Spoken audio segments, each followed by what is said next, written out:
Hi, this is Robert Wright. One thing I like about the conversations I have here on The Wright Show is that they help me think and write. They've informed the books and many of the articles I've written over the past 15 years. Now, lately, most of my writing has been for my newsletter, the Nonzero newsletter. It covers the kinds of topics you see on the show: politics, foreign policy, psychology, philosophy, spirituality, how to avoid the apocalypse, things like that. So if you enjoy The Wright Show, chances are pretty good that you'll enjoy the newsletter. It's free, and all you have to do to get it is go to nonzero.org and sign up. So I suggest that you hit pause, go sign up, and then hit play. Thanks. Hi, Mickey. Hey, Bob. What does the hat say? What do you think it says? It looks like you could say MAGA, but it may be more like, what, Open Up America again? What's the new slogan? No, it's woo-ah? It's a Rorschach test. I'm scared to wear this hat around my neighborhood because everybody thinks it's a Trump hat. It's red. It's in fact a harmless Venice Beach, California hat. Oh, but you're a sly one, Mickey. But I can still be the victim of anti-Trump violence. So, that's brilliant. You can play the victim card without actually engaging in provocation. So you'll have the stronger hand when it goes to court. When I wheel in my wheelchair, when I wheel into court, having been beaten up by these vicious anti-MAGA people in this neighborhood. Actually, I'm in Beverly Hills. Yeah. The poor side of Beverly Hills. Yeah, I just want to extend my sympathies to you, Mickey. That's where my parents had their home. And it's actually a rare pocket of Trump support because there's a huge Persian contingent here, and they tend to be quite conservative. And there are a few precincts that actually went for Trump, which is really rare on the west side of Los Angeles. I'm sure you're happy I filled you in on that. Yeah, I was wondering about that very thing just last night. Couldn't get to bed. I was wondering, how do the Persians in Southern California vote? But, Mickey, I think we should, welcome people to another episode of War Room Pandemic with Stephen K. Bannon. The epidemic is a demon. And once again, sitting in for Steve Bannon is Steve Bannon lookalike Mickey Cal. So this is our fourth podcast. Is that my role? I'm supposed to be the Steve Bannon figure here? Okay. Well, you're wearing a MAGA lookalike hat. I am wearing three layers, so I think I'm only a couple layers short of Bannon. And you did vote for Trump, right? I did in 2016. Well, that was the only time. That was the only time you could, Mickey. So, okay, so pandemic-related things. Seems to me a couple things are going on. First of all, not as much progress fighting the actual pandemic this week as we might have hoped. I can get into that in terms of, death count. Trump is, in terms of reopening, Trump is kind of passing the buck to the governors, which I think is maybe smart politically, and in any event, he had no choice. There's new news on the did the virus escape from a laboratory front. Talk about that. Well, why don't you start with the lack of progress? Okay, I'll do that. I want to tease one thing, though. One other thing. If Steve Bannon is, as he likes to think, shaping future Trump messaging, then we will soon see Trump turn on Anthony Fauci in a big way and use him as scapegoat number 3 after China, the World Health Organization. Is Bannon pro-lockdown or anti-lockdown? He was pro-lockdown before. Oh, he was pro super firm lockdown. Like this wasn't enough for him. But he's rolling with the punches because he wants to stay in Trump's good graces. So now, so he's shifting to anti-lockdown on a dime. He's not anti, but he's not fighting the kind of opening that clearly in his hearts he thinks is too early. The opening that's going to be rolled out. No, it sounds like he's doing more. It sounds like he's going on offense against Fauci. Totally. Which would imply that he's for accelerating the opening. Well, no, the Fauci thing is about a scapegoat. A few weeks ago he was pretty much pro-Fauci, occasionally criticized him, but now it's almost like Fauci and China are competing for airtime in terms of like Bannon denunciation on his podcast. And it's that's disappointing. Well, it is. I mean, there's two things. There's two ways they're setting Fauci up. One is they're going to claim that it was Fauci's fault for not alerting Trump earlier. They keep playing these reels of non-alarmist things Fauci was saying in January and February when they're saying he should have been more alarmist. And then secondly, they're saying he's spending so much time on media that he's just not doing his job. And I think that'll help explain any disarray we may see in the, and then finally, did you hear about the Tinder thing? I heard the Tinder thing, yes. Yeah. So Fauci answered. He was doing some Snapchat call in, and they say, well, can we do Tinder hookups? Was he trying to be hip? It's ridiculous. Well, what he said was, I think it was definitely a deficient response. What he said was, well, you know, there are different levels of engagement. If you want to invite somebody over, get to know them, both put a mask on, sit in a room and talk. You know, different people have different risk tolerances. That's up to you. And he said, now, if you want to go further, meaning, you know, sexual intimacy, depends on your risk profile. What he should have said was, keep in mind that you are not the only one at risk. If you contract the disease, you can give it to other people, including your parents, including blah, blah, blah. That was the big messaging error in my view. But why shouldn't he say, no, don't do it? Well, he could have gone further and said that, but if he wanted to sound reasonably hip and yet somewhat cautionary, he could have been more cautionary for sure. It was kind of a lapse. But, it is inexplicable why he gave all these interviews. I mean, not in terms of taking up too much of his time, although obviously it does that, but also in terms of like endangering his job. Why give an interview to Maureen Dowd? Why let yourself be pumped up by the liberal press, which is trying to embarrass Trump and set you up as a foil? You don't want to be the foil. Well, he also does conservative. Now you've become the foil. He talks to anybody. He goes on Fox. Well, that's fine. Talking to Steph Curry, going on Fox, preaching to the unconverted is a great thing for him to do. Letting himself be the tool of the liberal media to build him up, which they know will just enrage Trump, is idiotic. I guess it's ego, and he doesn't like to turn people down. I guess that's the answer. Could be. I think he genuinely sees a big part of his job as public communication, and God knows somebody's got to do it. You're not getting coherent communication from Trump. But you know what journalists are going to do. They're not going to do the communication part. They're going to do the, what am I supposed to do? Jump in front of the microphone and stop this man? That's the quote they're going to use. If you give them that quote, they're going to use that quote. That's interview 101. I've made that mistake myself. Here's what could be part of the problem. I heard an interview he did, I think, with the Daily, one of many media interviews, and they said, well, how hard are you working? He said, well, I'm lucky to get to bed by midnight, and I get up at 4 or 5 in the morning. Now, Fauci's 79 years old. It could be that he needs more than 4.5 hours of sleep a night. No kidding. But, I think you've said he's not as crisply articulate as he was. I mean, who is at 79? Look, he's doing better than Joe Biden. Look at it that way. He is? Okay. But he's not what he was. He's not what he was in the 90s. None of us is what we were in the 90s. He's not as articulate as he was during the AIDS epidemic or the Ebola epidemic, where he was a hero. Remember us in the 90s? We were razor sharp, Mickey. Do you remember that? I've never been sharper, Bob. Than you are now? Yes. There's been a steep decline. Should I do quick review of deaths? Quick review of why we're not doing as well as we thought. Well, as of last week, the unofficial official model, the University of Washington model, which the administration has invoked as being the closest thing to a model it's depending on. Have they? They did mention it early on, and so they it's mentioned it. But did they say it was their main model? That's one of my beefs with Alex Berenson is everybody's attacking this Washington model, but I'm sure they have other models. I mean, they say they're looking at a number. They gave it some kind of special shout out.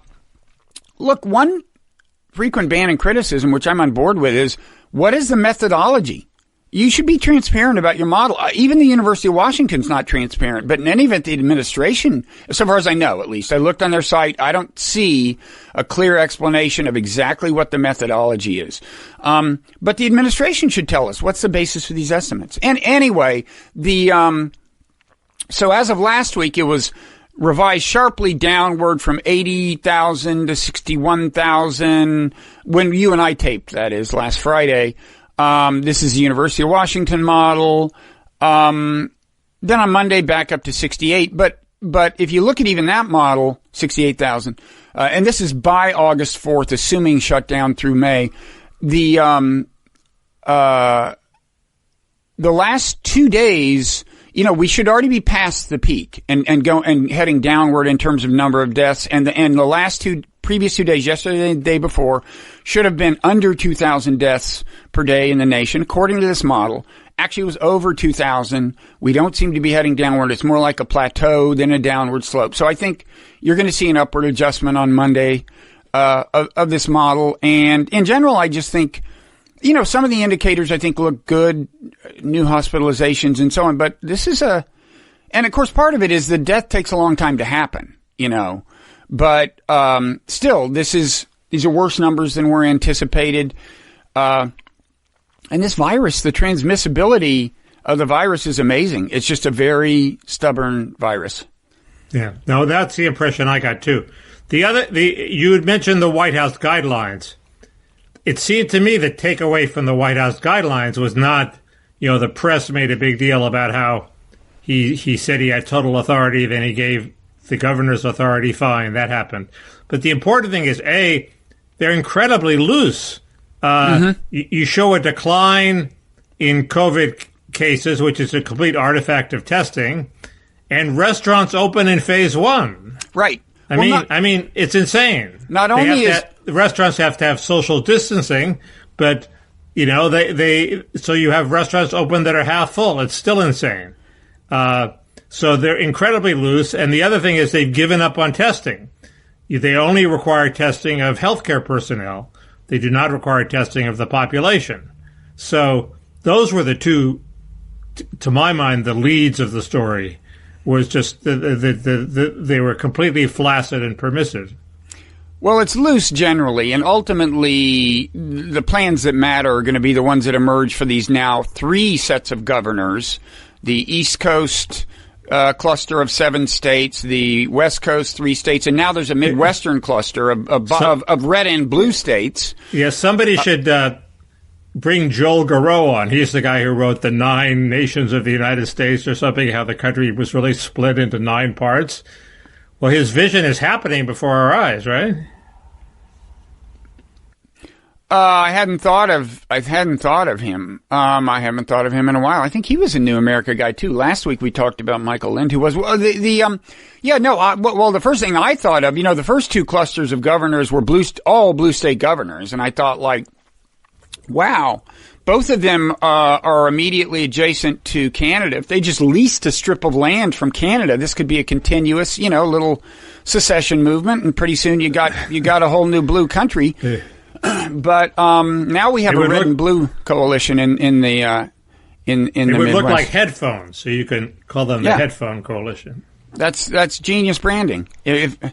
I think there's a job for you in the first blue administration. If Canada is America's hat, these are the headphones. Keep going with this metaphor, Mickey. Don't stop now. It's really working. So wait, where was I? So I totally agree. It isn't just that. Okay, so the administration, we remember first of all, there was this weird phase where Trump did the mutiny on the bounty tweet where he acted like he was going to try to impose his will on all these states. Somebody probably explained to him he'd be on weak constitutional ground or something. And he may have figured out politically it may be smart to pass the buck to the governor, say he can blame them for anything now. They're in charge of the reopening. If they did it too soon, they did it too late. That's what the press is saying. Yeah, maybe true. No. I don't think he was on weak constitutional ground if he got Congress to go along. As a unilateral matter, he might have been weak, but sorry? Good luck getting the House to go along. Well, Pelosi keeps arguing for stricter, longer lockdown, so he should be able to get Pelosi to sign off.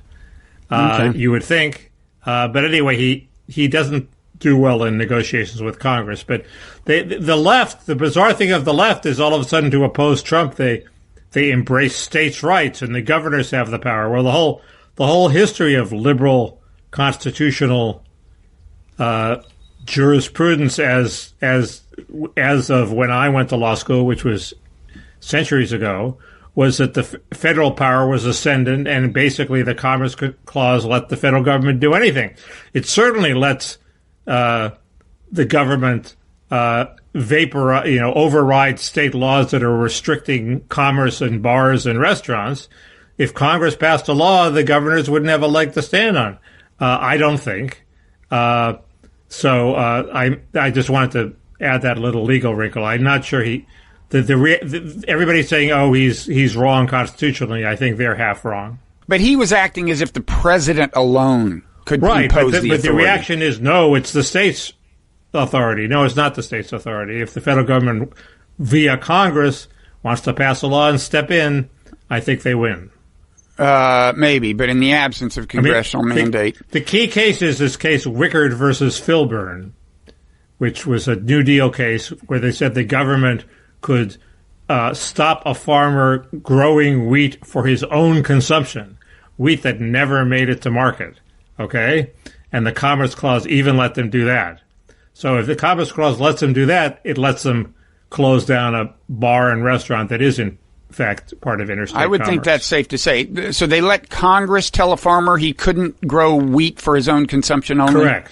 Because it might, he would, I assume it somehow affects market prices anyway.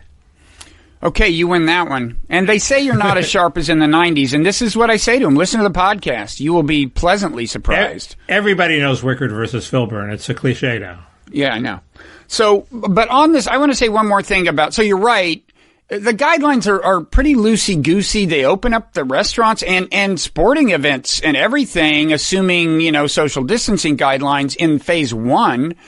And the criterion for opening up, again, the states probably won't follow this, but as you said, it's a decline in cases for 2 weeks. Now, first problem, as you note, is decline is to some extent a function of how many tests you're doing. But I think there's another problem, which is that even if you've got the number right, it doesn't make sense to have a relative index be the guide, right? I mean, if you're like New York and you get a slight decline for 2 weeks, you've still got too big a problem to reopen. Whereas if you're like Nebraska or some state with very little problem, it could be that, you stay on your plateau and you're in better shape than New York. And so it would make more sense to reopen. It's just the standard, what I had heard from actual experts as the criterion is this so-called R naught. You've heard about this? It's like the letter R with the subscript knows 0. R naught. Everybody knows R naught. And that's the rate of transmissibility. And what they say is once the average person is only transmitting it to one other person, that should be the threshold. In any event, whether it's R naught equals 1 or whatever, some R naught index seems to me to make much more sense. How do you measure R naught? I mean, it seems I understand the concept, but there's no R naught meter you can take out and measure, right?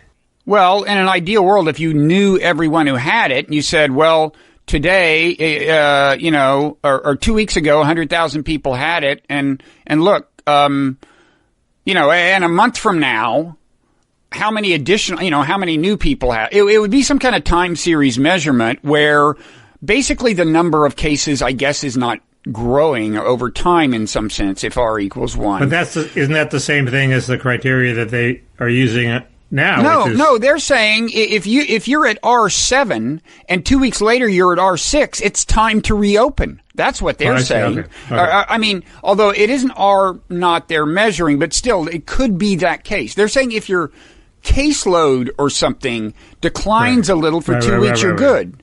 It should be an absolute measurement that they're both a function of testing that we don't have. So, well, yeah, they're both somewhat idealized numbers that you don't exactly have.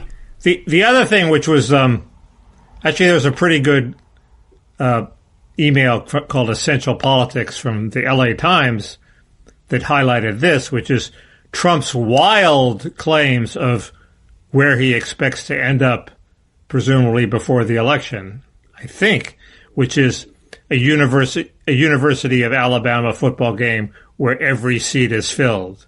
Not every other seat, but every seat. And all restaurants, if they seat 150 people, they're seating 150 people. That's obviously the goal everybody wants. Did Trump say that? Apparently, yes. Good the luck. meeting, his press conference went 3 hours. Did you watch the whole thing? I didn't. No. We're approaching Fidel Castro lengths here. But yes, and he didn't explicitly, I think, say before the election, but he seems to have a wildly exaggerated public view of where he can get to and how fast, which is alarming as from a public safety point of view, but assuming he doesn't put that into place, it's alarming if you're a Trump supporter and you think your election strategy somehow hinges on getting back to normal before November. Because I don't think we're going to get back to normal before November. He could still say, well, we've come a long way or something, or I'm on your side, I'm pushing to have it open against the evil Fauci. If he doesn't have Fauci, by the way, who does he attack then? He needs a foil.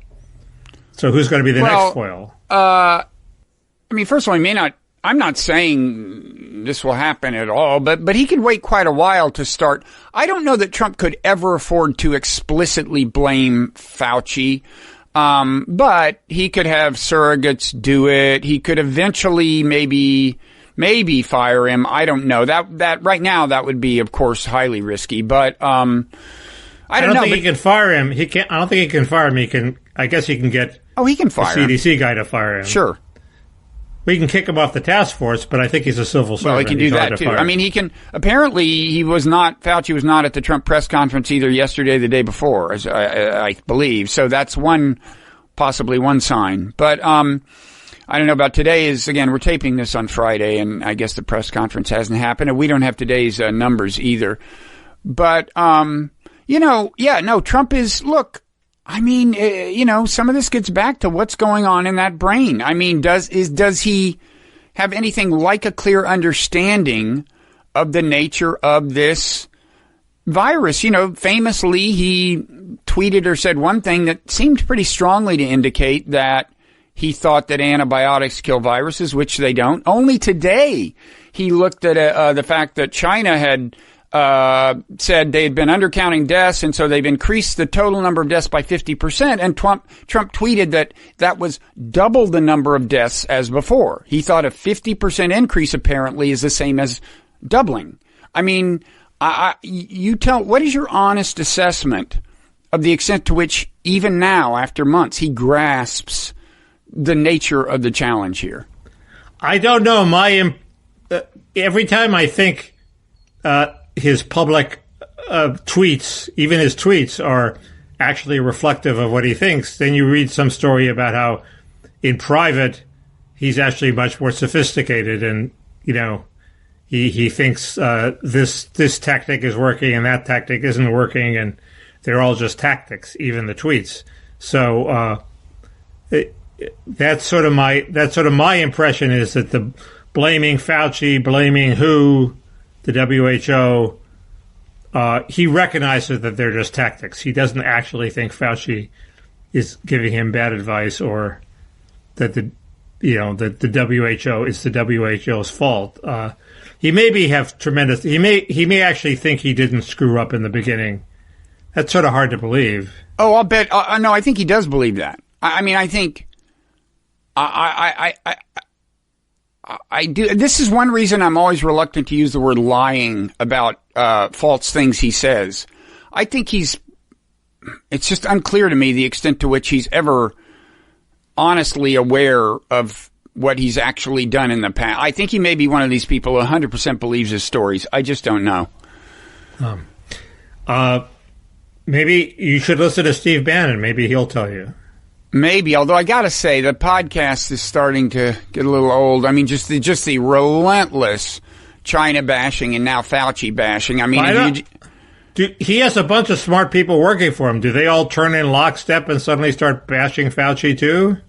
They agree on the major themes like China bad, Fauci bad. There's no dissent on those. They disagree on like minor things, but I think there's a sense that there's kind of a messaging central. There's official lines on important things, and they're united. I mean, like they may disagree. Like for example, one of them was saying today Fauci should be fired for the Tinder thing. And the other one said, I don't think he should be fired. It's like, it's that kind of thing. Yeah. Well, Bob, speaking of Trump, he does have this information apparatus that this bit is trying to,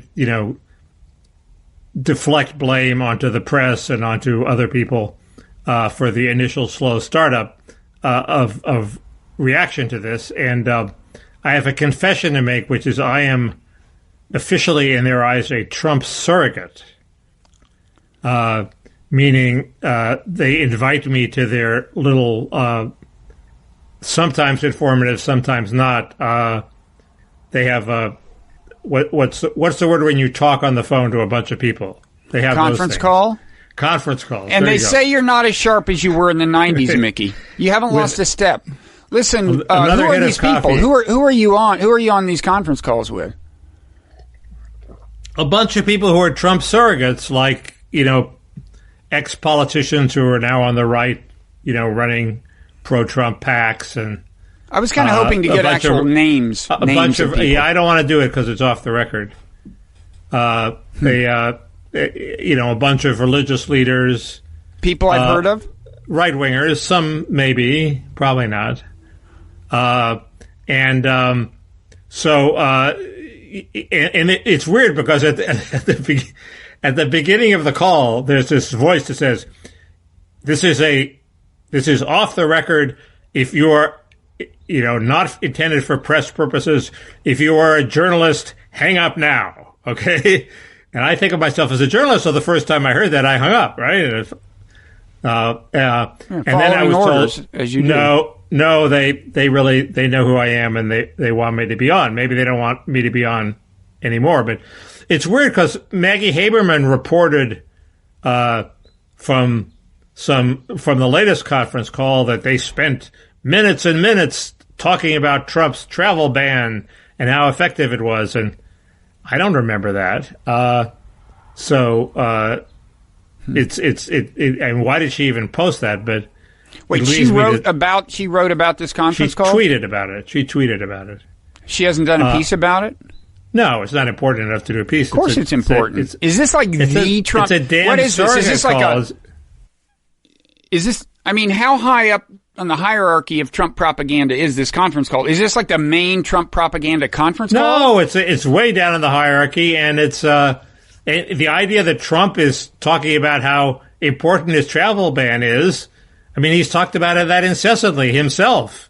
Who cares if a conference call echoes that point? It's not a new point.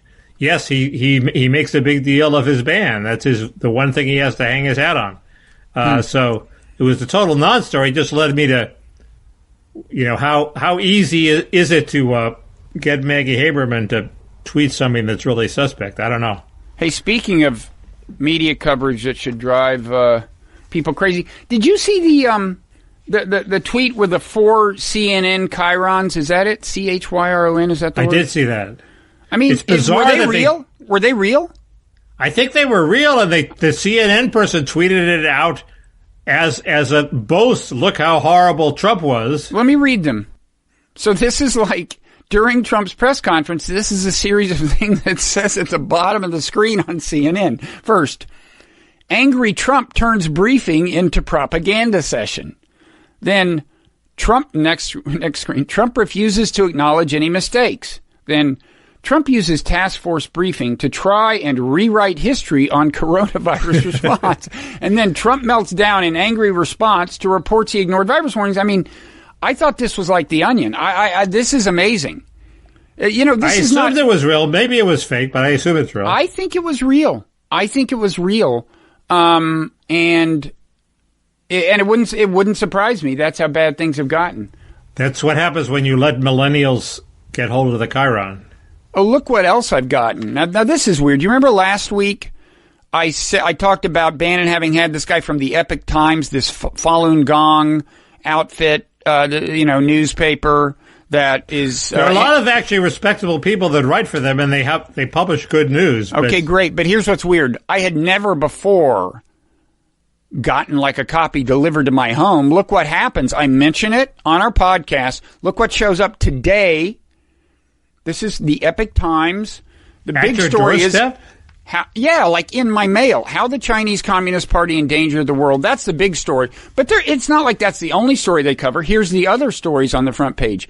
How China's cover-up led to a global pandemic. China's attempt to shift blame for virus to U.S. 21 million fewer cell phone users in China may suggest a high death toll. That would be high. The mysterious origins of the CCP virus. And so on. There's two more on the same theme, and that's the front page of the Epoch Times. But I think it's weird.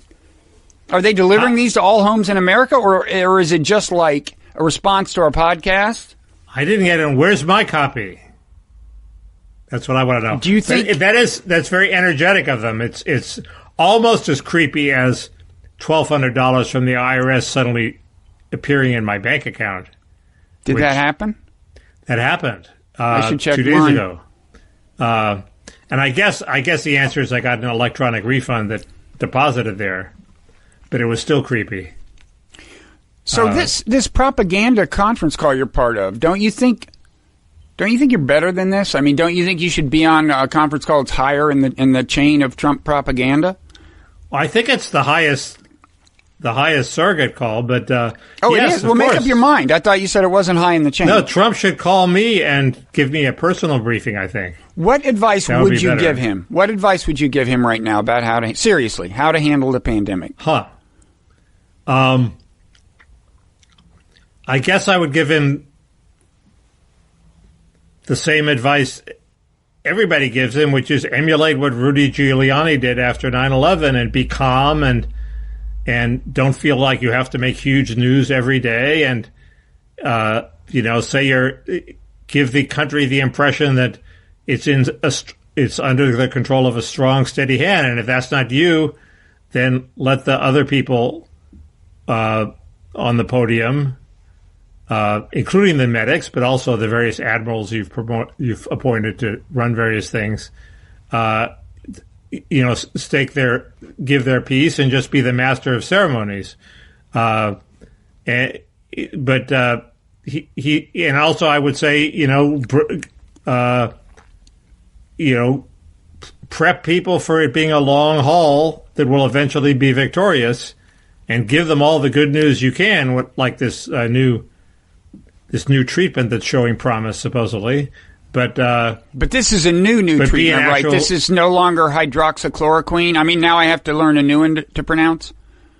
Yes, this is unpronounceable. Is it the one that starts with R, Resvir or something? This is the Gilead drug. Just call it the Gilead drug. Okay. Gilead drug. But there are dozens and dozens of them in development. So, but anyway, I'm glad we have a president who wants to open up. That's fine, and say you'll keep pushing for it, but you're not going to do it a day sooner than is justified. So, well, not exactly a let Trump be Trump strategy. If you're recommending that he not feel compelled to make big news each day. Well, this is a situation where letting Trump be Trump probably is counterproductive. Possibly. So, what did you think of his Liberate Michigan tweet? So we've got, this is an interesting thing, right? You've got this kind of right-wing insurrection in some of these states. They're demanding that they open up. You got, Michigan, Minnesota, Wisconsin. I mean, you have some number of protesters at least. Apparently some of them have actual guns. They're bearing arms. And Trump tweets, liberate Michigan, liberate blah, liberate blah. What do you think of that? Well, it was all theater. I mean, they weren't actually shooting anybody up. Not yet. But there's a standard sort of type of right-wing protest where everybody brings their gun and nothing happens, which is usually the case. And even the one the one violent one in Charlottesville did not involve anybody shooting anybody. So it seems it's slightly irresponsible theater on the part of Trump. I mean, it's obviously a political move, and I don't like this whole idea where everybody on the right has moved to this the Alex Berenson open it up position. They've moved beyond that, actually. If you read what Alex Berenson wants to do, it's relatively tame compared with what they want to do. But there is this divide emerging. What do they want to do? I think they want to gradually send everybody back to school and open up the restaurants and not have any restrictions. Yeah. And somehow isolate the elderly, if they even mention that. It's weird. I was very sympathetic to the Michigan governor. You know, this idea that you would ban the sale of seeds in an era where people want to grow their own food is insane. But they're always stupid bureaucratic overreach when you try to very quickly issue broad decrees. It seemed to me that the right was picking on these little things, but has she corrected it? I don't know. She seems. I've only seen a little of her. She seems kind of impressive. I mean, she's a little bit of discussion of her as a vice presidential candidate. Are you impressed by her? No, she seems to be grandstanding, but we don't want that in a politician. I don't know who is the impressive vice presidential candidate. I don't know. People are talking about either Kamala Harris or Amy Klobuchar, and I'm not getting excited about either of those. Klobuchar is obviously better than. I don't know. Oh, I think Kamala Harris is performatively much better. I mean, she's Klobuchar, terrible. People hated her. Well, I don't know why. She had the chance of a lifetime. The voters don't like her, so that's a test. But she's look, Amy Klobuchar, I've never seen this combination before. Hair shake, voice quake. It's weird. It's weird. And I don't know. It like makes me nervous to watch her talk.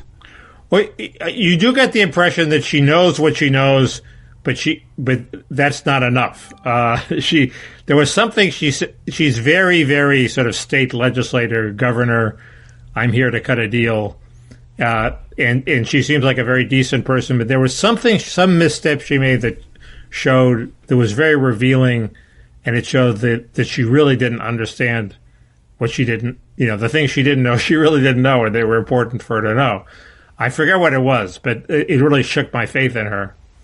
I don't mind the quaking and the shaking. You know, she's like a Jewish mom, so it doesn't bother me. I know a lot of them. Shaker and Quaker.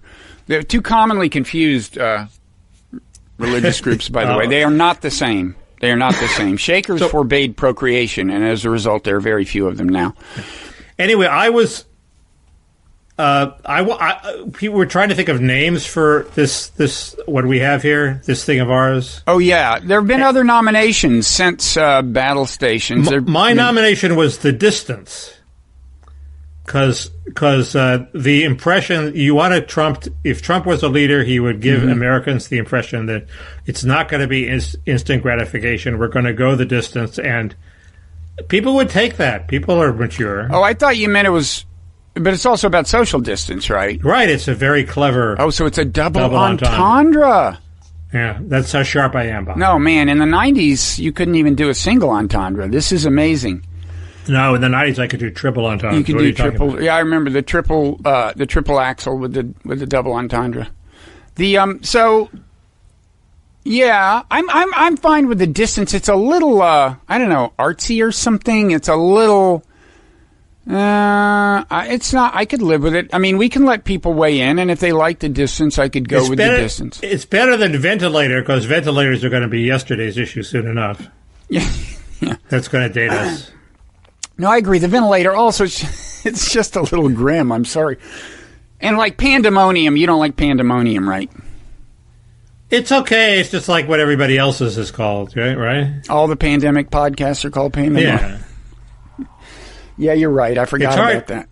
Since there are like 100 million people with podcasts and they're all looking for titles, it's hard to come up with an original one. Do you think there's going to be a podcast shakeout? Because, a lot of podcasts are actually advertising supported. I mean, one thing you have with this pandemic is journalistic outlets are getting more attention than ever, but fewer ads than ever. And that's like a bad ratio to have to, to be, it's so, and you've already had, bad news for specific outlets, employment wise. Podcasts are already like blogs. Nobody makes money on them. They just do it because they want to do it.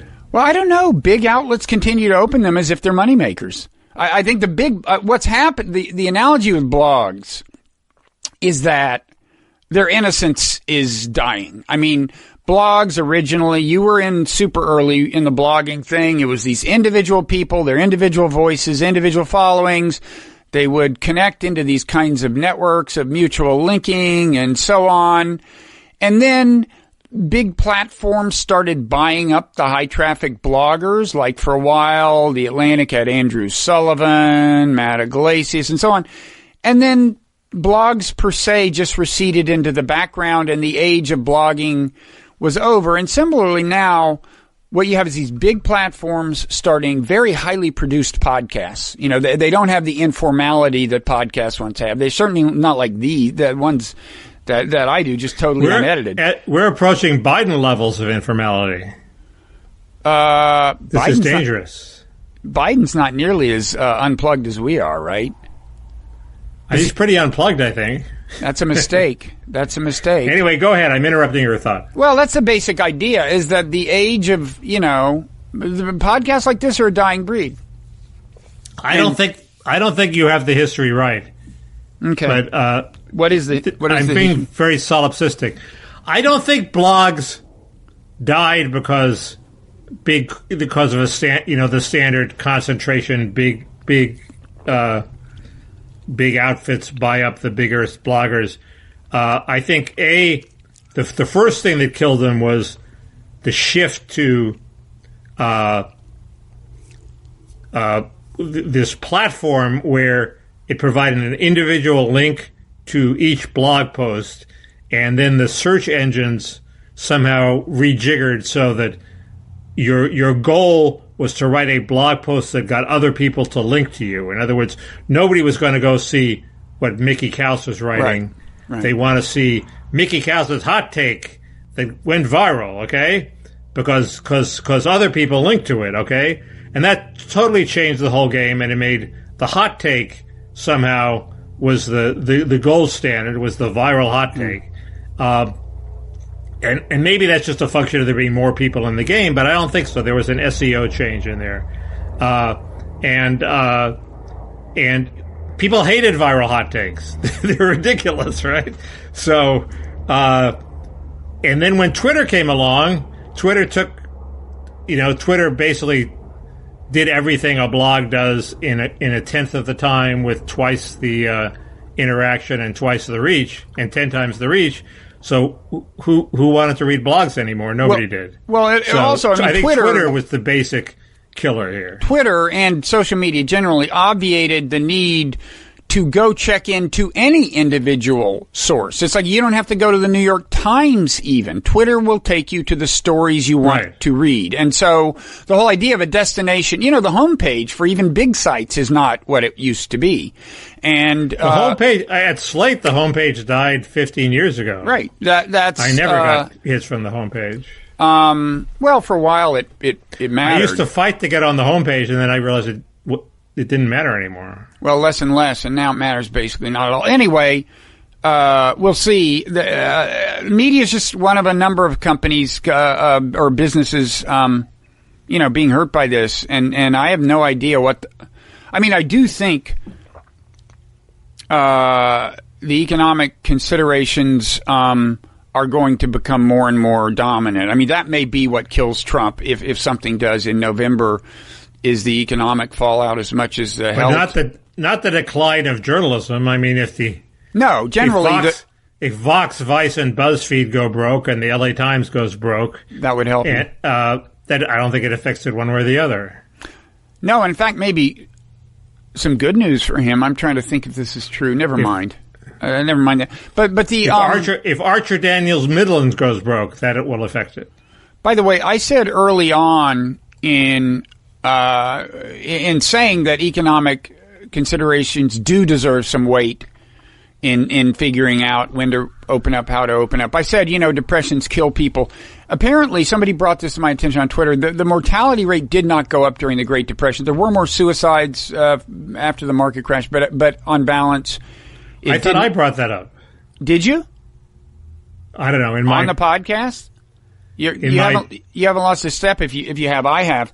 But I was thinking of it, but I didn't have the facts. I want to say there are people who think that the Great Depression had something to do with the rise of the Nazi Party in Germany, and that would count for something.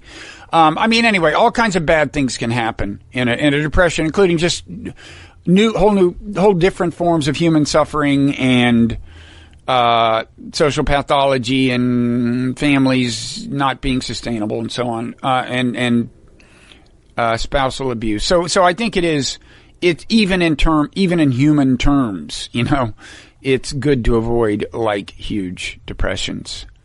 Well, nobody's arguing. The question is, obviously, it should be a factor, but no. But some people talk as if it's the dominant factor for many people, and I think that's wrong. Oh, I think some people rhetorically go further, and if you even, they act as if economic considerations are material, health considerations are human. There are people who talk as if that's the case. Maybe fewer than ever. Dr. Oz got some blowback this week. Did you see that? I couldn't figure out what. I didn't read the land. He said deaths would only rise 2 or 3% if kids went back to school. And is it the total? Is it the total deaths for America of from the COVID virus? So if it's 80,000, that means 16,000 more people would die if everybody went back to school, and that's not as bad as saying 2 or 3% of children in school would die, which is what people thought he said. If you read the link, I actually tried to straighten this out on Twitter, and as a result, got maybe 40 retweets and 80 likes, whereas all the people saying he said what he didn't say got 1 billion retweets and likes. He did say it. He admitted he misspoke. No, he was ambiguous. He was imprecise. He said he misspoke, he was imprecise. Anyway, what the Lancet... I think you could read what he said as meaning either what the Lancet article did say or what it didn't say. But anyway, what the Lancet article did say is that closing schools had reduced the total death rate by 2 to 3%, which is very, very... And by the way, almost none of those are kids anyway. They're talking about the deaths of people that kids transmit the virus to. So we're not even talking about the deaths of kids by and large. It turns out in America today that the number we're talking about would be 600 as opposed to 1 million deaths or something. Anyway, just another case study in Twitter and misinformation. But he did speak imprecisely. He deserves it for that reason, I guess. But did you know that Sweden has closed half their high school? In other words, they apparently have an upper high school and a lower high school. Cutoff is age 16, so they've closed colleges and the upper high schools. So they haven't. So is that new? Exactly, no, but that's always been the case. The point is that Sweden is not as loosey-goosey as we think they are. It's really only the younger, but relatively 16 and under. loosey-goosey. Compared with us, they're loosey-goosey, but you could be worse. So that we think that they may have to. Yeah, go ahead.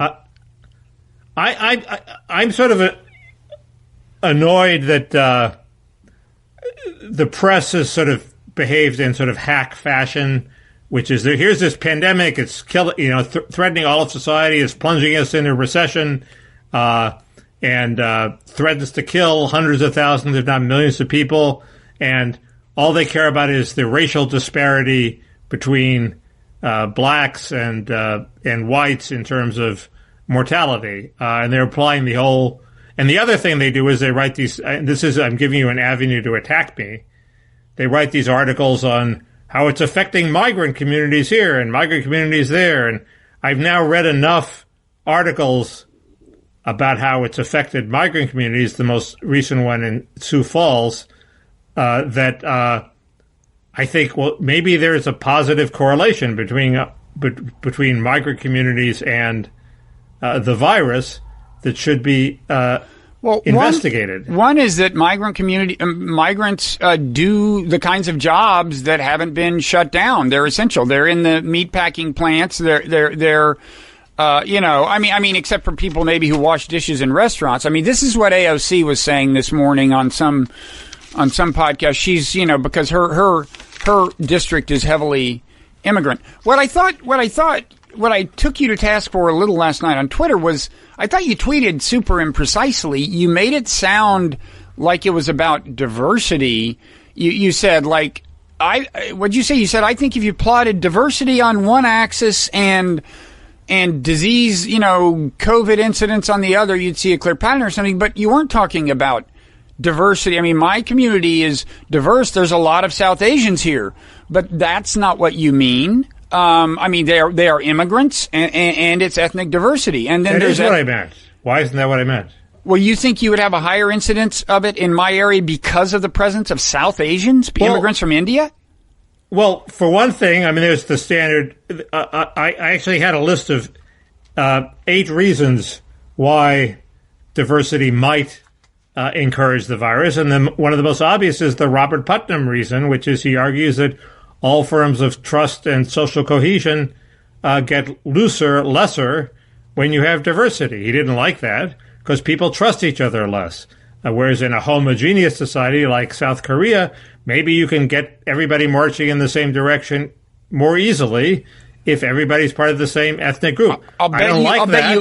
I don't like that, but he decided that was a social fact. I'll bet you anything that right here, where I am in central New Jersey, there is a higher incidence of mask wearing among Asian, both East Asian and South Asian immigrants than non-immigrants. So would be a good thing. Then the graph would show that was the case. I'm just saying we should investigate it.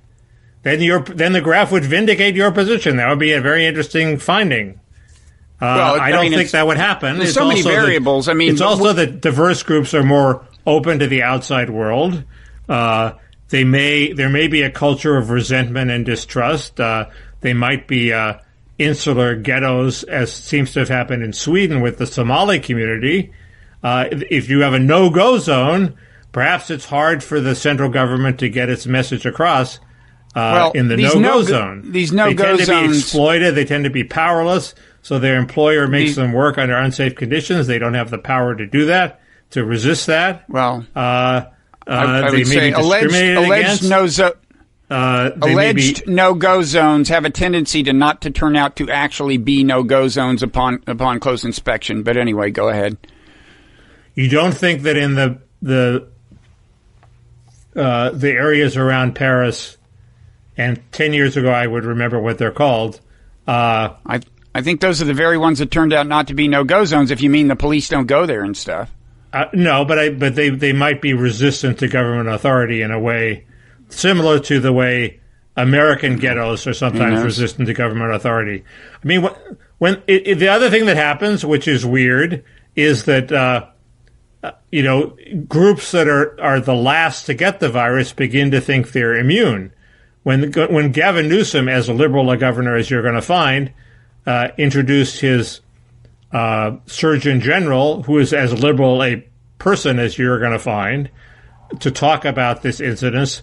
What did she say? She said, African Americans do not believe this rumor that you are immune to the coronavirus, okay? There was a rumor in the community that somehow blacks didn't get this, just as there was a rumor in India that Indians didn't get this because there was a rumor in right-wing circles. There was a rumor in right-wing circles that this whole thing is not a problem, and that didn't have much to do with ethnicity, except that most of them were white. By the way, this is just an asterisk, but did you see Bill Bennett, former Secretary of Education, what he was saying on Fox News? No. He said the full-on version of, they told us that this required all this social distancing, and now it's only going to kill as many people as the flu. I mean, he didn't seem to get that obviously, if you had not done all this social distancing, we would have a way, way higher death toll. That is just the most obvious fact in the world. Yeah. And this guy is former Secretary of Education, Mickey, Yeah. in what? George W. In whose administration? Reagan, first George Bush, George H.W. What? He was drug czar. He was a lot of things. I actually have tremendous respect for the guy, but Man. I'm disappointed. I thought I didn't have nearly as low opinion of him as I have now. I don't know if he's like lost it or what. This is just like, this is weird, and it's weird that Fox is into this message. I mean, this is just so obviously stupid. Well, we'll get to the diversity in a second. Oh, right. Keep in mind that back to minorities. Keep in mind that yes. Fox is run now by people who do not share the views of the base. They just want to milk the base for money.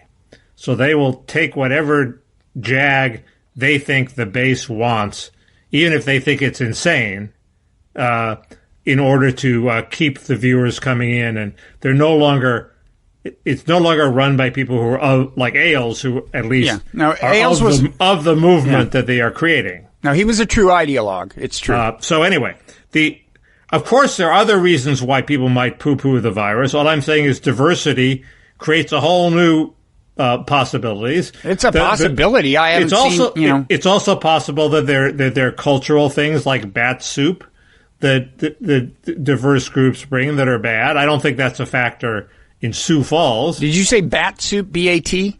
Yes. Who eats bat soup? Sorry? Who eats bat soup? Well, you can go on the web and see a video of a Chinese person eating bat soup. They eat bat soup in China. That reminds me. Did you say on our podcast in China they are burning people in body bags alive? Did you say that? That was a rumor at one point. I may have passed it on as a rumor. Well, I found out where it came from. You know where that comes from? Falun Gong. No, it's in some ways worse. So Steve Bannon, has this patron who is a Chinese. Did you read my Steve Bannon piece in my newsletter, the Nonzero newsletter? I was going to, but I ran out of time. You really should, Mickey. If you hadn't moved up the start lauded. If you hadn't moved us up an hour, I would have read it. It's been much, much lauded. I'm saving it for I can see the eager anticipation, but let me say, so Steve Bannon turns out to have this patron, Chinese billionaire expat. He's in the U.S. He's been charged with bribery and a lot of other things by the Chinese government. He, of course, denies it. His goal is to overthrow the Communist Party before they put him in prison. And Bannon gets, according to a report from Axios a year or two ago, he was getting $1 million a year from this guy that we know of in personal income. And, funneled through he didn't acknowledge it, but it was being funneled through a company connected to this guy. His name is Guo, G-U-O, I think. And, anyway, it was on one of his little media outlets that they had some person in China claiming that she saw people in body bags being burnt, which is just implausible in the face of it. Come on, if you're going to kill people, you do a better job of it than that, I didn't bring that up, and the only version I had heard was that they heard screaming from people in crematoriums. But seems like a closely related rumor. Mickey. I didn't bring that up. The rumor I brought up was harvesting organs of live people. Yeah, like what? Anyway, my final indictment of you, before you get back on your thing, we got an email. This is serious. As long as you're bringing up people bringing bat soup, apparently you said on the last podcast that, according to this person who wrote in, that you went so far as to say that, quote, the Chinese trade and eat discarded lab rats. This person goes on to say, I think I heard you clicking your tongue on that, but I wish you would push back stronger on this kind of naked racism. By the way, the person who wrote in has a Chinese name. I wish you had challenged him to produce the evidence or stop spreading such pernicious racist rumors. What do you say to that? Well, there is a virus that's sweeping the world that came from somewhere, so people are allowed to speculate where it came from. Wait. And that was speculation. No. I mean, the question is it true or not? It's not racist if it's true. Wait, the question is it true? The virus came from China. We have to figure out where. He wants evidence for your suggestion that people in China eat discarded laboratory rats. Well, it was speculated. I'm speculating. You're allowed to speculate. Wait, you didn't even see this somewhere? No, I did see it somewhere. Oh, you don't know where? I'm not making it up. No, I would really encourage you to be. I mean, they're actual. I'm sorry if this guy took offense, but you got to speculate where it came from. Well, it isn't just a guy taking offense. It's the actual problem of racism being fomented by pernicious misinformation. And you are plugged into some information channels that are just not to be trusted on these things. It's possible, but the balance, if you've noticed, the balance of respectable opinion is shifting dramatically toward this coming from a lab somewhere. Coming from a lab is different, Mickey. We can talk about that. I'm happy to. You said they were eating the rats that came from the labs. Well, that's one of the mechanisms that's talked about. Probably not the main one, but you're allowed to talk about it. Well, the main one that's talked about, I mean, there's now a specific scenario that was trotted out via a leak from the administration, I think, and then fed back to Trump at a press conference by a CNN reporter. And it's that at this laboratory where they were researching the bat viruses, this is not a bioweapons initiative. It's trying to figure out how you stop these viruses.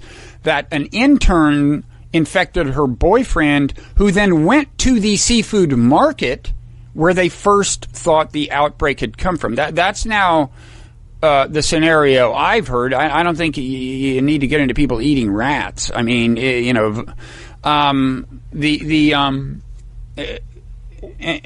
well, that seems more likely. I agree, but there are also aren't there other theories that it didn't even come from Wuhan? It started somewhere else, and somebody traveled to Wuhan, and I guess. So, but there is news on this front this week. Did you read the Josh Rogan piece about the laboratory in the Washington Post? I skimmed it. What was the gist of it? It's important. I mean, people like Bannon are hailing it as just the story they've been waiting for, but it actually cuts both ways. Because the story is that in 2018, there's a lab. This is a P4, highest security level lab in China. They were researching these viruses. And first of all, it turns out this has been a collaborative. This is not some secret lab. Our own government funded our researchers to collaborate with these Chinese researchers in investigating these labs. In 2018, the Chinese let us inspect the labs, and there was a State Department cable that came back as a result of that warned that the safety precautions seemed inadequate, and it said that, look, they would welcome more help from us to make the lab safe. We should give them the help. This State Department cable recommended the Trump administration give them help in 2018, making the lab more secure. The Trump administration did not do that. Okay? That seems to me an important fact if it turns out that a virus escaped from this laboratory. I don't know how willing they would have been to accept our help. It seems clear they would have been. There was a history of collaboration. And Josh Rogan says... It's racist to say that it might come from lab rats, but it's not racist to say their safety precautions were inadequate. Got it. Of course not. Of course not in the same way. No, obviously not. That goes without saying. I mean, administrative incompetence transcends ethnicity. You see it everywhere. You don't see what we consider bizarre eating and unhygienic eating customs everywhere, and these are the kinds of things that... There's also a respectable call to shut down these wet markets. In fact, there's an interesting wrinkle, which is that Ann Coulter is against, thinks that the it came from the lab theory cuts against her agenda, which is weird cultural customs like eating bat soup. So she would prefer is sort that. of rooting for the bat soup explanation. I'm surprised she hasn't gone with rat soup. Personally, you should point out that would really be a more effectively racist thing to say. No, I mean if it didn't come from the lab and it did come from the wet market, which is the which is the official Chinese government version, then it did come from transmission of animals that people eat, Bob. So the Chinese government is racist against itself. Enough with the charges of racism. We're trying to figure out what's going on here. Okay, but I do think but I'm serious. I think the guy has a good point. I mean, I think first of all, you should be wary of bizarre sounding stories that do happen to have kind of at least vaguely racist vibes that don't really pass the smell test. It's not a racist vibe. It's just an exaggerated vibe. Come on. You don't think actual racists would welcome the ability to say, hey, they eat dead lab rats over there? The test isn't what actual racists would welcome. The test is whether it's a plausible scenario. It's like the Kuwait incubators. Did Saddam's troops kill babies in incubators in Kuwait? Okay, it turned out to be a completely bogus story made up by the Saudi PR firm. But are you racist for because entertaining it? No, because the whole point of that was to document what a brutal authoritarian he was and his regime was. That wasn't there is a difference. There are certain kinds of allegations that you can imagine feeding racism, and certain kinds that clearly are designed to do something else. I mean, for example, Bannon is taking pains to not sound racist. It's all about the CCP, the brutally authoritarian Chinese Communist Party.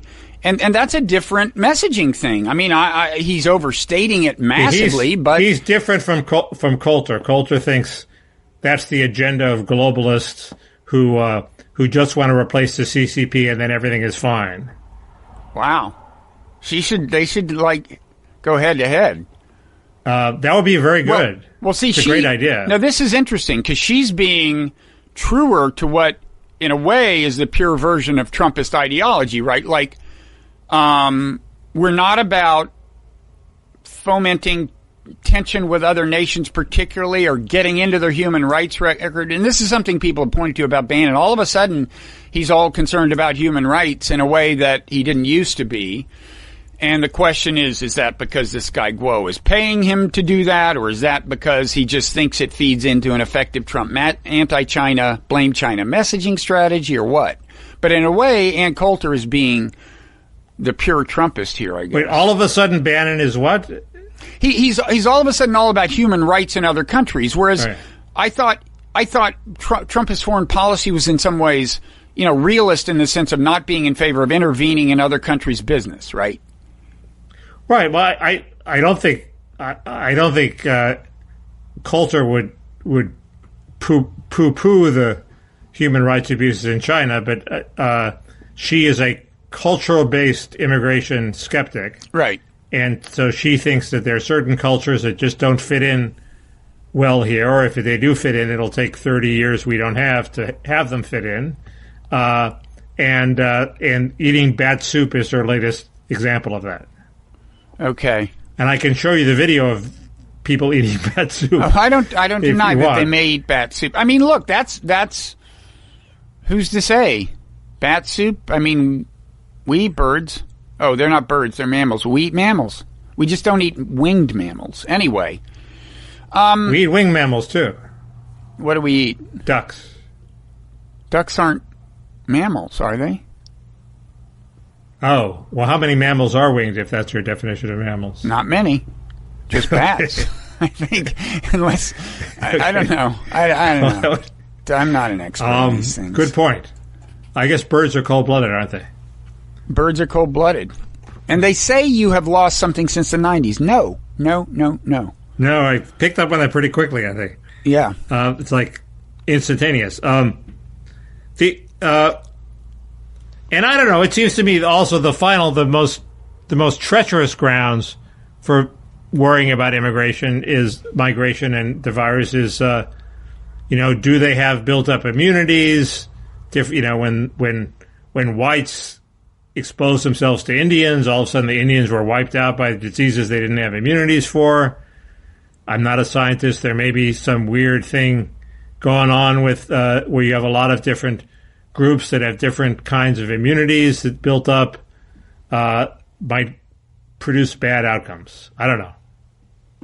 The person who I first saw admit that vast migrations might encourage the spread of disease was Paul Krugman in a blog item that I doubt he's repeated very often, but it's obviously true. If you have vast migrations of people, there can be bad epidemiological consequences. Mm-hmm. Anyway. True. I would just... the main thing is last night I thought your tweet about diversity per se wasn't really even what you meant, and you should have been clear. I also thought it was the kind of tweet where you're used to being in a certain ecosystem of Twitter and you don't recognize sometimes how just kind of unclear some things are to those of us outside of the ecosystem. I meant exactly what I said, which is there's probably some academic definition of diversity. Yeah, but no, you could use that to find something out. No, but you were talking about migrants. That's different from diversity.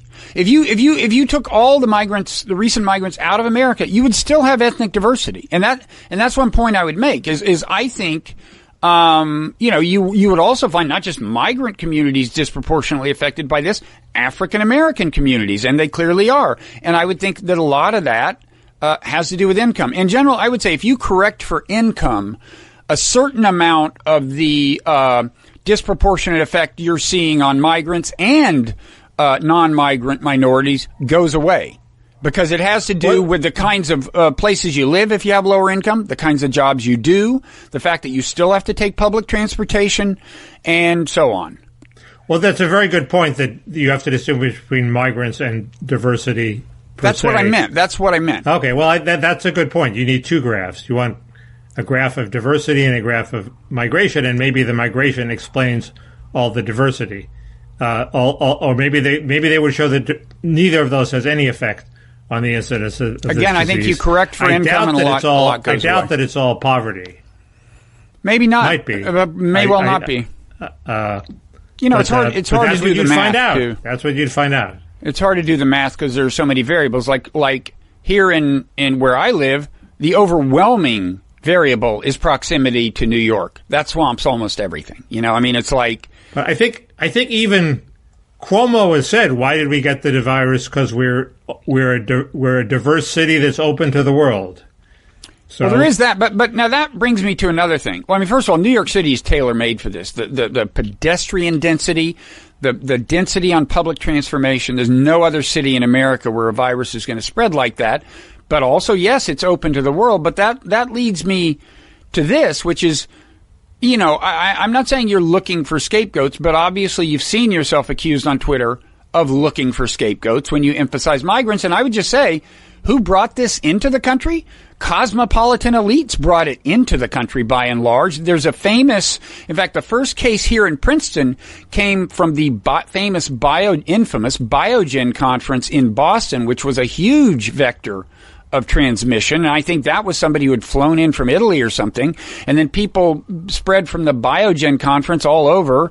And one of them went to a party here in Princeton. 8 people emerged from 10 with that from it, and so on. So I don't think blaming cosmopolitan elites is antithetical to the Steve Bannon agenda. No, I wrote a piece about this in the Nonzero newsletter at nonzero.org. Early on, I said, look, and in fact, I'm surprised that this narrative has not taken shape more. I said, from Red America, this could look like this was brought to them by Blue America. It hits the blue states first, and more specifically by the very coastal cosmopolitans Trump has taught them to hate. I think that's totally taken hold, and I think Ron Brownstein wrote about this weesks ago. That was about the time it plays into a lot of red state Bannon-esque views that are not completely insane. Yeah, that was when I put it in the newsletter. It was that same week. Okay. So what else is there? There's the World Health Organization. Do you want to attack them? Well, I think they screwed up. Not as bigly as people think. I don't know. They delayed notifying various people. They said don't wear masks. Masks are important. They said there's no human to human transmission. They were wrong about that. They didn't say that. That's what people... They did. No, what they said, they reported that as of...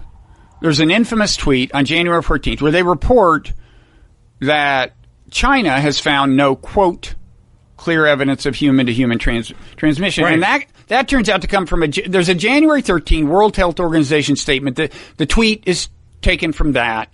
And if you read the whole thing in context, it says, it talks about they have found a traveler in Thailand. There's now somebody outside China. It says, as the traveler did not report having visited the market linked to most of the other cases, it is vital that investigations continue to identify the source of infection. It says, to date, China has not reported any cases of infection among healthcare workers. Based on the available evidence, there's no clear evidence of human-to-human transmission, but then it says additional investigation is needed to ascertain the presence of human-to-human transmission. It is critical to review all available information to fully understand the potential transmissibility among humans. I mean, they reported the fact that China, as of January 13, 14, that it reported having found no clear evidence, and that is actually plausible given what we know about the way the local officials were skewing the data presented to national officials. Another piece that was published this week that's gotten not much attention, an Associated Press piece, a real kind of scoop about a Chinese a teleconference or some kind of conference call with national officials spreading the word to regional officials. This is on January 14th, saying that they worry that this is going to become a big thing.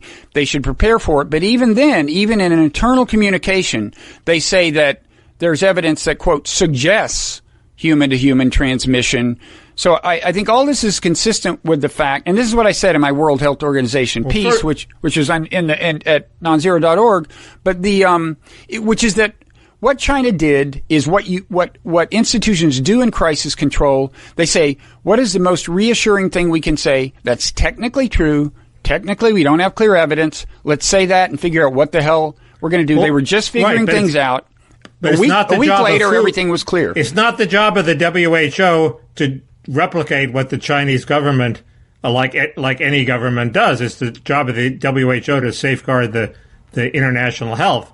And that was a very irresponsible summary of what the longer paper, and the tweet is what most people read, and the tweet was ridiculous. Well, the tweet was technically... Second point was technically true. At the time, technically true is not what we want WHO to do. We want the WHO to be responsible and to help people survive, and they didn't do that. In my piece, I do chastise them for this. Well, good for you. But one thing I haven't checked is whether the tweet was actually one in a series that put it in context. They didn't put it in a thread, and maybe they should have, but it could be that it was a series of tweets. Okay. The second point is, apparently Chinese doctors were so frustrated by the government's inability to recognize it that they leaked to some Taiwanese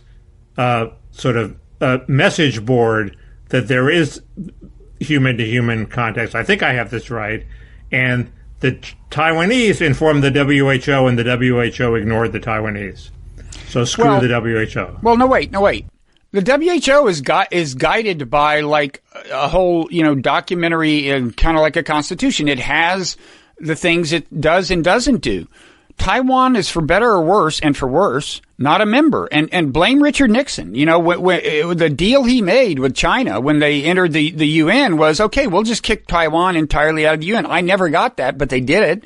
And one legacy of that is that Taiwan is not part of the WHO. The WHO's job is to take data from its member nations and disseminate it. That's what it does. Well, it doesn't have an independent investigative arm.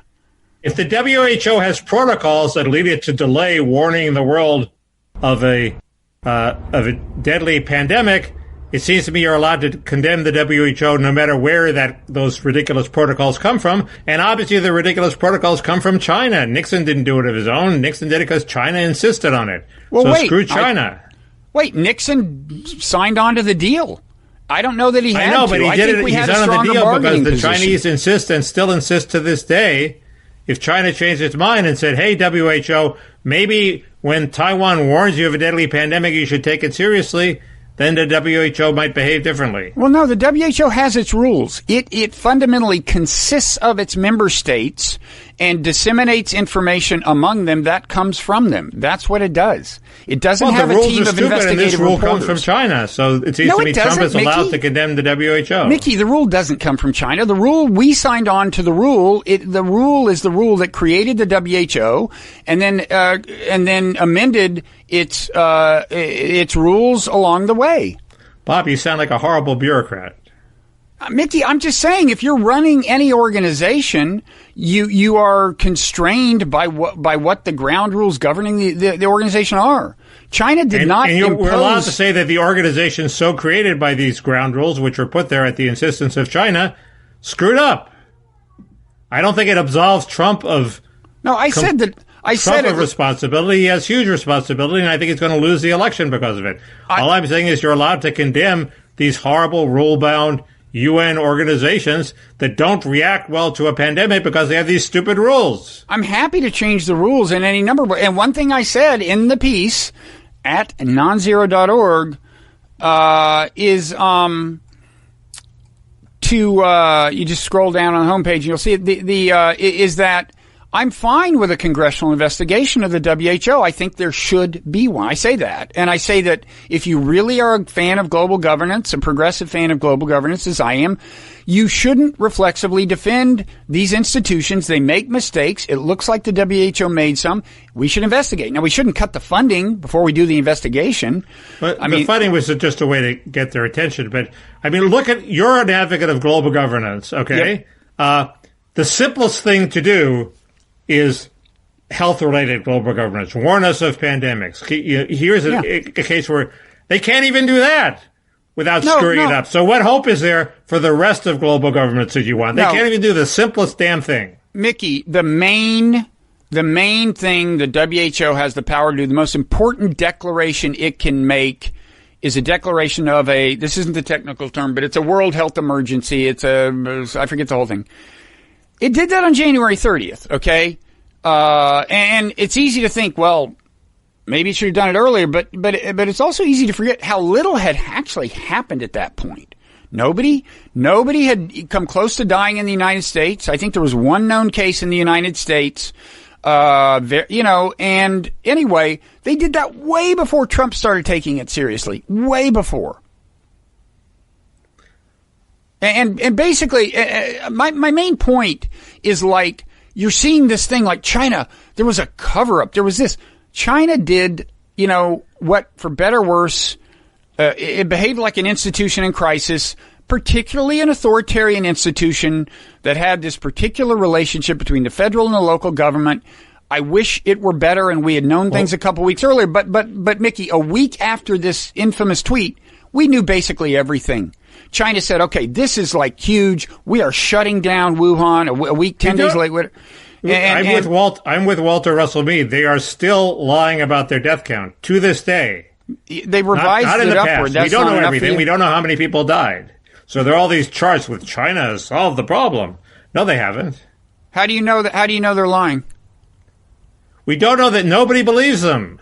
The evidence from reporting on the ground is you're saying you know they're lying because you don't believe them? That's your evidence? Look, at some point you tend to believe the scuttlebutt over the official pronouncements of this regime, which is an authoritarian regime, so of course they do it. And they have this weird federal state arrangement, so of course they do it. Well, at some point, all those excuses add up to, we don't believe the regime, okay? Mickey, if you spend your time in a right-wing echo chamber, I recommend not believing the scuttlebutt. I'm just doing what was on the Nonzero.org newsletter. You've explained them so much that of course nobody believes them. Wait, what? You have explained why all regimes, especially an authoritarian regime, especially a regime which has a weird federal-state relationship, that's enough for us to doubt. Just what we take away from nonzero.org is enough for us to doubt the Chinese. It's not enough to and look, it could be that they're hugely understating the death count. Again, look, we are probably understating the death count. In any event, they revised their death count upward by 50%. Now, it was a modified limited hangout, I thought. That's a pretty significant number. And if they are what you say, and just want to cover up at all costs, why would they even do that? Because world opinion demanded a recount because what the numbers they put out were transparent bullshit. That's a theory, and it could be true. I'm just saying I'd like to see evidence, and I haven't heard any from you, except that your friends say it's true. Why? No, there's evidence from Wuhan of the crematorium. We've been through this. Oh, the people screaming at the crematorium? You can't say anything that contradicts the official count unless you have evidence. No, unless you have, like, rock-solid evidence. No, you can speculate. Well, you can speculate, but if it's just speculation, then that's all it is. Well, it's but possible. At some point, the speculation becomes more plausible than the official story. I will say that they're more likely to be covering it up than we would be. It's a less transparent society. It's an authoritarian government. It could be. I just was hoping or thinking there might be actual, stronger evidence. And the other thing is, it might be like my theory that Fauci was covering up the AIDS numbers, which you very tactfully mentioned to him in person. But I don't think it's like that. I think it's more solid than that. It's not just paranoia. China is a huge country. It makes obvious sense that they would have a higher death toll than they have. But one reason I dwell on this, people like Bannon are suggesting that he said something, if I understand it, he said he's heard that China would be happy to swallow the death of 15 million Chinese if it meant that they could infect the rest of the world with this virus. He didn't quite say it like that, but I think that was his vibe. I mean, that's the kind of crackpot, crazy theories that are getting out there on the fringes. And I just want to be as clear as possible about what the evidence we actually have about what China did and why they did it. And I just think, they are in some sense uniquely responsible. It started there. There was insufficient regulation either of a wet market or of a laboratory. All that's true. And they could have been quicker on the draw. On the other hand, in terms of who to blame for what's happening in America, they dealt with it much more rapidly than Trump dealt with our problem. Much more. What? Have I promoted that Bannon theory? That is the obvious crackpot theory. Could still be true, but nothing that you were attacking me for promoting a much milder theory, which is that they're misstating their death count. Mickey, this is just like old times, me yelling at you. I thought it's good. It's good if you yell. Feels good. It's good TV. It's good if you yell. Yelling is good. Mm-hmm.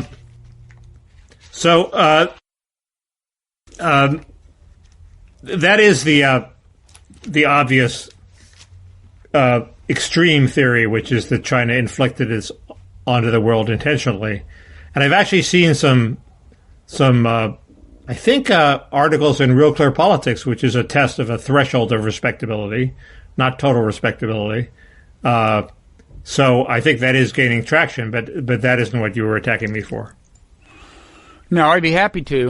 Really? There was something on Real Clear Politics suggesting that? I think they linked to a bunch of diverse articles and what, they were also willing to name the whistleblower. So they're a level below the mainstream respectability. That is flat out nutso. That they start an epidemic in their own country. I mean, come on. If you want to have these paranoid theories, let's at least give them credit for having the brains to transport the virus to America and unleash it here. It's an interesting thing. Has the Communist Party's hold on power been increased or decreased by the pandemic? It's an interesting question. Well, I assume it's been decreased. I think, and by the way, Eli Massey, managing editor of Current Affairs, further having been among those who corrected the way we were pronouncing the first syllable of the Chinese president's name, which we now as she. I've avoided mentioning it for that reason. I think he said I got something wrong about the rest, so it's not Xi Jinping. Maybe it's Xi Jinping. Anyway. Just call him Xi. Where was I going? I suspect he, which is to say she, is terrified, right? Is seriously concerned. People tend to underestimate the extent to which authoritarian leaders actually live in fear of the opinion of their people, but they do. And I suspect he's very worried.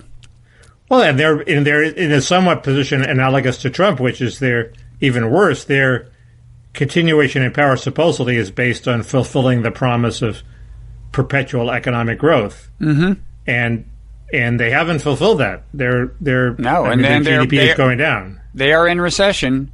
It's the first negative growth number in God knows how many years we're getting out of China. Yeah. So I think we agree on that. That their position is weakened. What do I know? But their position is weakened by the pandemic, not strengthened. So it would be irrational for them to unleash it intentionally. Did you know that Nicaragua was developing atomic weapons? No.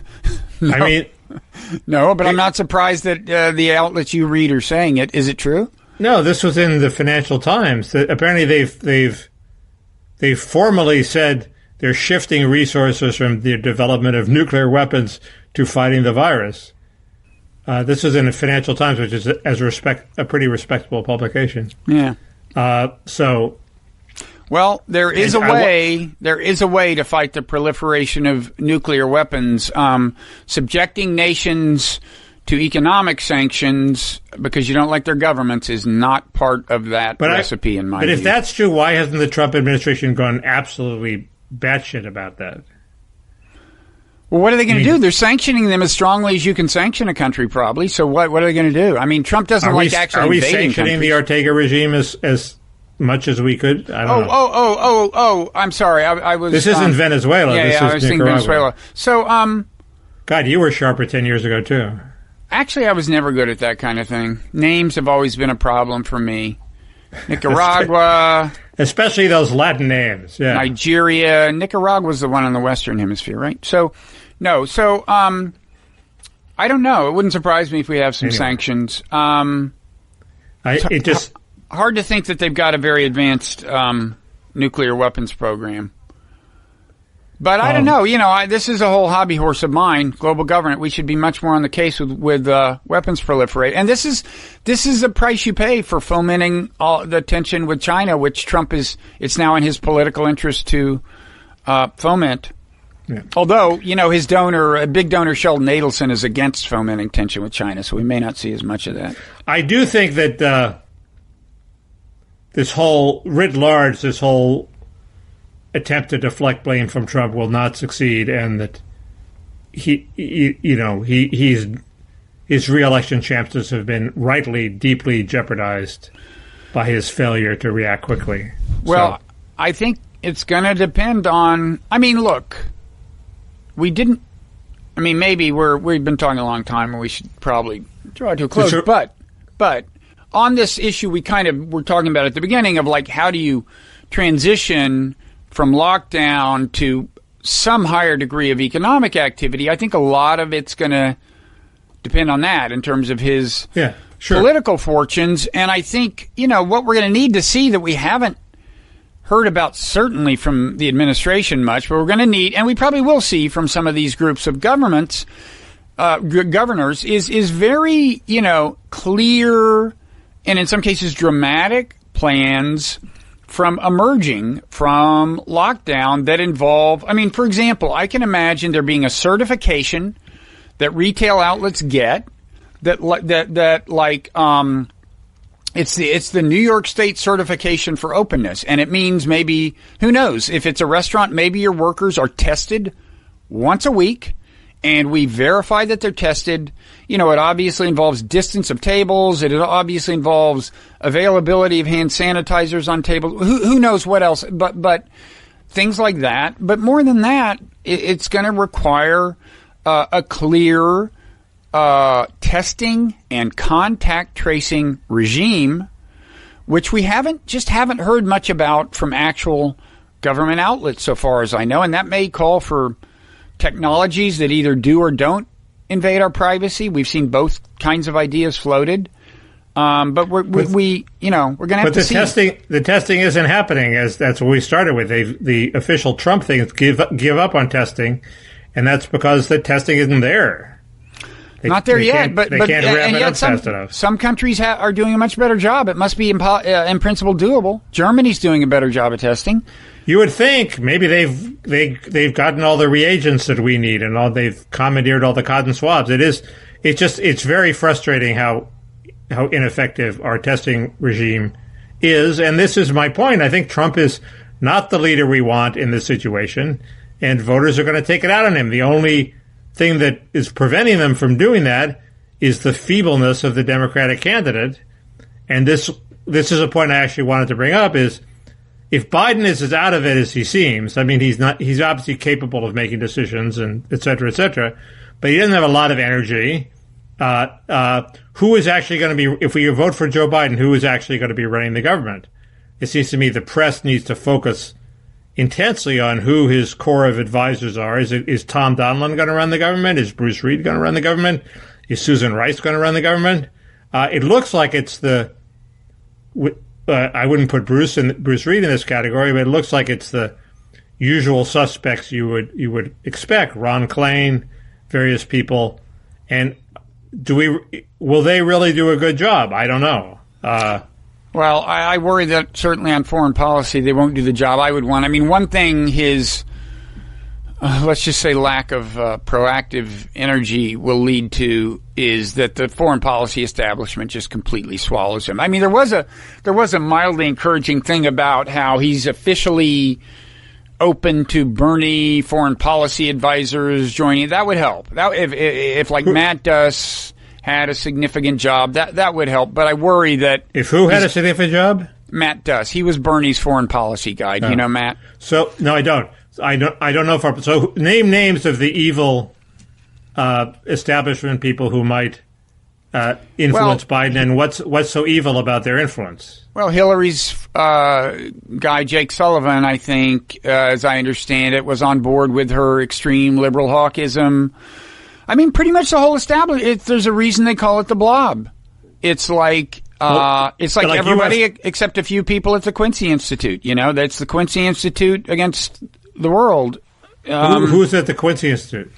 Well, it's this new, interesting think tank that was created, famously through a combination of George Soros money and Koch money, because one of the Koch brothers is on foreign policy very anti-militarism. He's very old-fashioned right-wing anti-intervention. So there's money from the left and the right. So it's kind of like, and so you could say it's kind of leftist, progressive realists, as I've called them, and conservative realists, but they're all together in one thing, the Quincy Institute. And but it's it's not.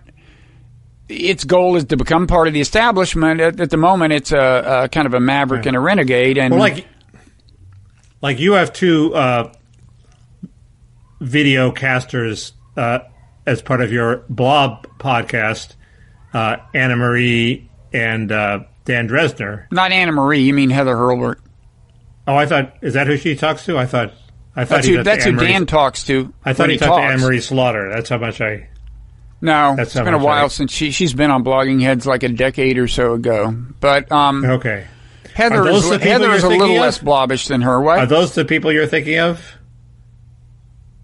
They're not on my wavelength. I had a dialogue with Dan about the Blob, and he pretty much accepted the premise that he was part of it, and I wasn't.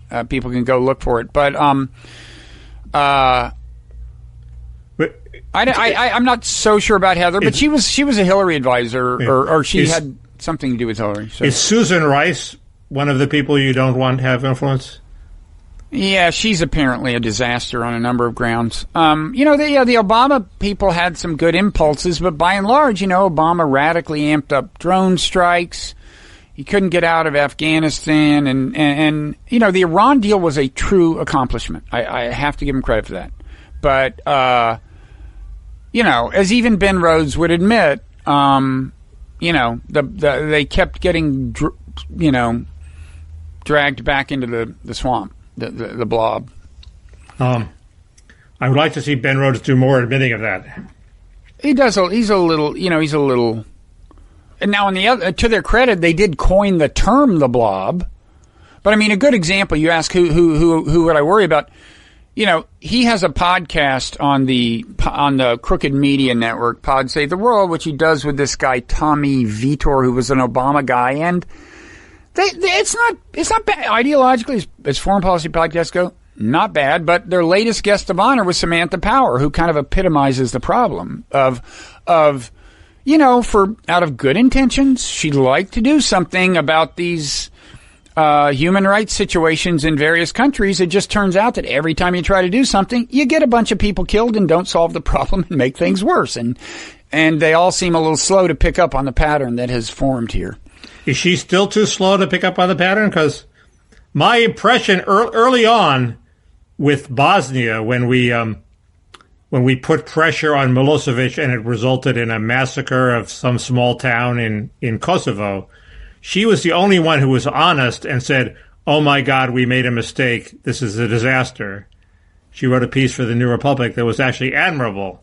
Has she dropped that ability to self-criticize? I believe she subsequently favored both the Libya intervention, possibly including the phase 2 part of going beyond the mere protection of that one population and moving into regime change. And I believe she was probably in favor of arming insurgents in Syria, which in retrospect I think was catastrophic. I could be wrong about those things, but I think you're right about the first, and that's the one that was a huge, epic disaster. Yeah.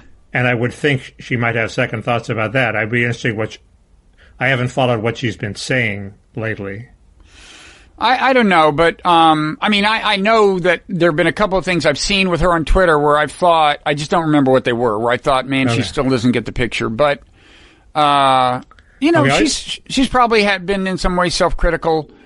I just think we need. My question is, why is it that the foreign policy establishment is still dominated, and the media is still dominated, by the people who brought us the series of disasters they brought us? Why is there no accountability?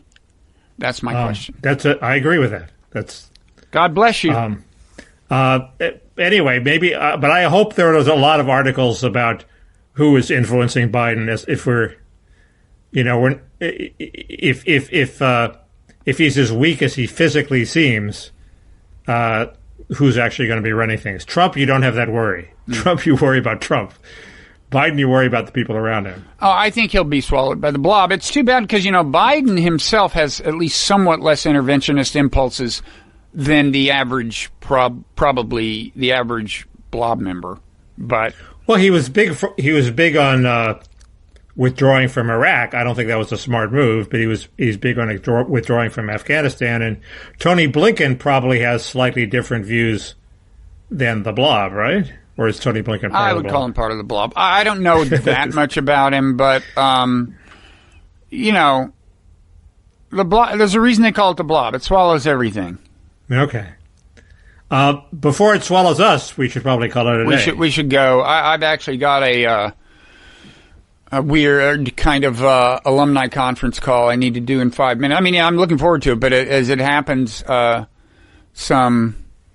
college classmate sent us a picture she discovered of several of us, and it wound up leading to a Zoom call. I could enter it in this age 20 picture thing on Twitter, which I totally don't understand. Well, you probably looked exactly the same at 20. Oh, so guess again. You wouldn't even be able to pick me out of a lineup. But what is the deal on that? What is that? Should I do it? It's one of these mindless Twitter things. Why not? Should I do it?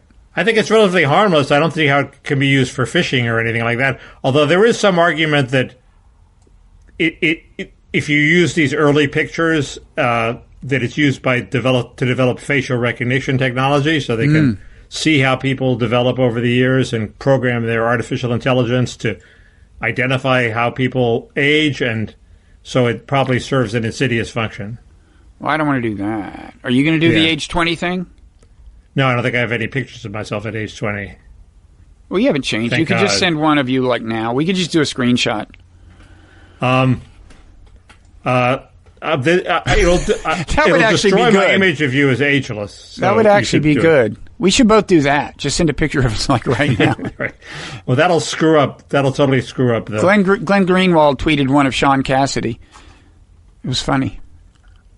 Was that Sean Cassidy? I thought it was Glenn Greenwald. No, it was Sean Cassidy. I totally fell for it.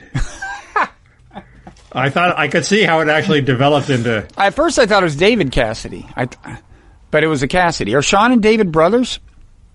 I think Megan McArdle may have fallen for it too. Maybe not. Oh, Michael Tracy fell for it. I totally fell for it. Young people fell for it because they had never seen Sean Cassidy, and then people like you, either extremely old people or extremely young people. Anyway, I'm not going to elaborate on why I fell for it. Okay. Anyway, probably shouldn't.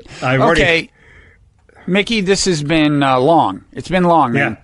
So it reached high volume levels, which is good. We still don't have a title for the thing. We encourage one. You better hurry. We've only guaranteed we'll do this till the end of April, so you never know. But we will be back next week. Great. Okay. See ya.